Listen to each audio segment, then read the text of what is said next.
Ang susunod na programa ay rated PG. Ito ay nangangailangan ng patnubay at gabay ng magulang para sa mga batang manonood.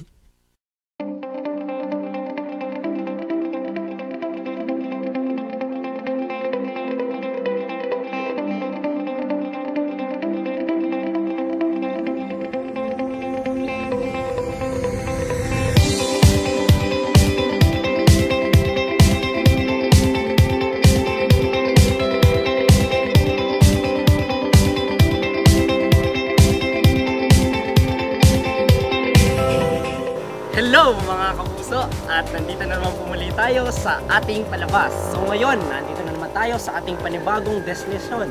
At ito ang Luciana, kung saan at tinatawag nilang munting bagyo ng Laguna. At para malaman ninyo ang mga impormasyon na nandito, kung ano nga ba ang mga ginagawa ng mga tao dito, ano nga ba ang mga kinakain ng mga taga Luciana, at ano nga ba ang mga maaring pasyalan natin dito sa Luciana. So para malaman nyo lahat ng yan, sama kayo sa biyahe ni Abe!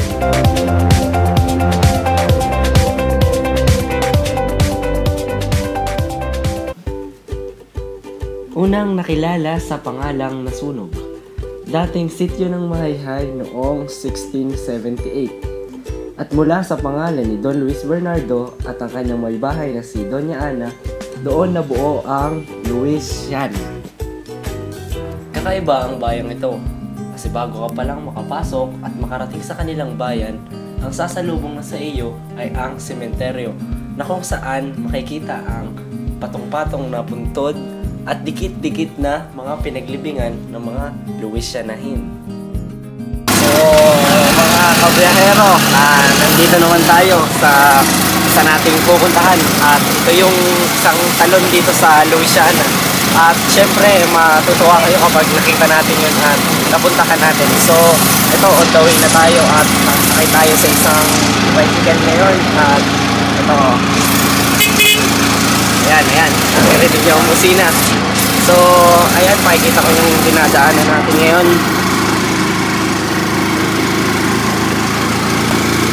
Kulang ata yung araw na igugugol ko dito kasi napakaraming talon dito na pwedeng puntahan ng bawat at kahit sino man, at syempre may enjoy talaga yun. Kaya kung talagang pupunta kayo dito sa Luciana, talagang sulitin ninyo at yung pagbabakasyon ninyo para mapuntahan nyo lahat yung mga magaganda at malalakas na tubig dito sa talon dito sa Luciana. So, andito na tayo bababa at maglalakad na lang tayo ng konti para makarating tayo dun sa mismong pupuntahan natin. So, sige, tara!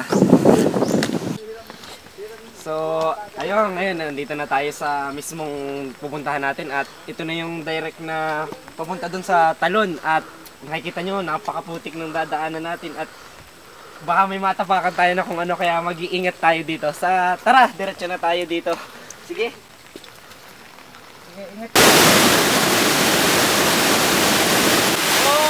Nakita na natin at narating na natin yung mismong talong Malayog at siyempre taas nga niya at sa salitang Luciana yung talong ito yung mataas. So nakadakad tayo ng konti para mismo makita natin yung mismong talon.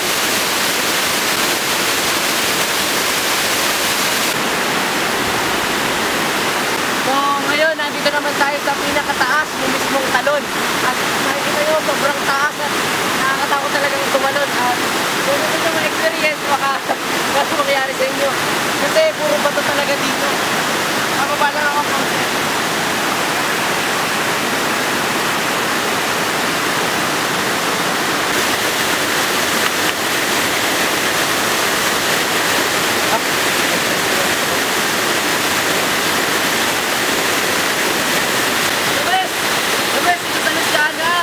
Dito na kayo magbakasyon. Okay, tapos na natin marating yung isang talon dito sa Luciana at marami pang susunod, kaya tingnan natin yung mga ibang talon dito sa Luciana. So tara! Talong hulugan, talong bumbungan, talong aliw.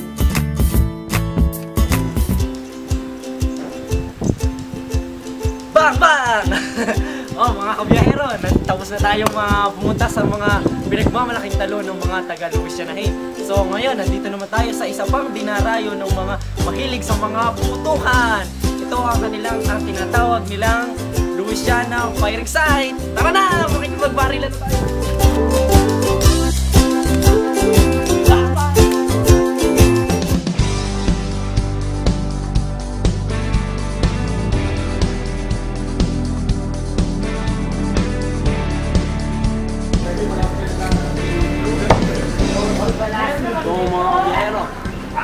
After natin magpagod, mag-adventure at lumaga ng ulan. So ngayon, this time naman na kumain tayo at magmerienda. So, nakikita nyo ba to? Ito ang siyang pinagmamalaki ng mga Louisianahin. Kapag pumunta ka dito sa Louisiana, hindi mawawala at hindi ka dapat aalis na hindi ka magpapasalubong nitong Rojas. Arcas Rojas. Special na special. So, kain kayo.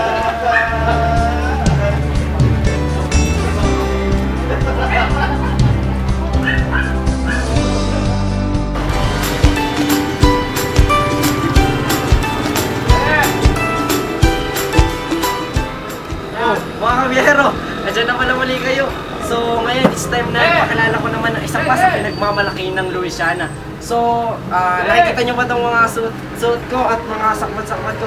So, ito ay gawa sa pandan, kung saan nakakalikha sila ng iba't ibang klase ng produkto.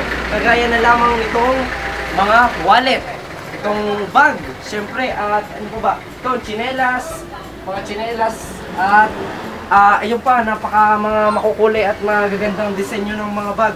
O, nakikita nyo. So, lahat ng yan ay nagmula sa pandan. At para mas malaman ninyo kung paano talaga nabuo ang mga yan, so, ipapakita namin ang mga proseso at sundan na lang ninyo para malaman nyo kung paano nabubuo lahat ng yan. So, tara, tingnan natin.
Maniniwala ba kayo na itong hinahawakan ko ay isang gown kung saan mula rin sa pandan?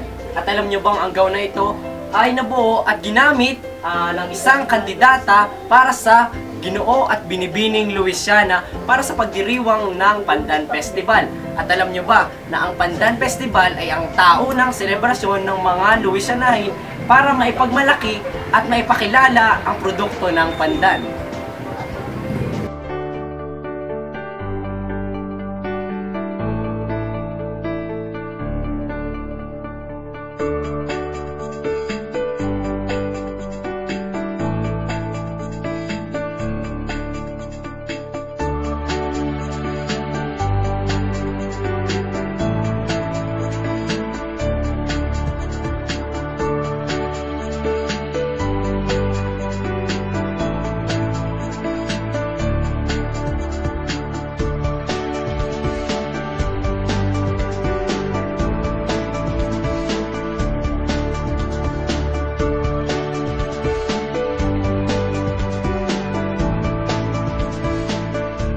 So mga kabiyahero, paano ba yan? Naging sulit ba yung adventure natin dito sa Louisiana?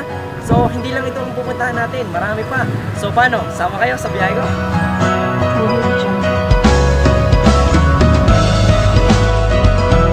So paano? Sama kayo sa biyahe ko?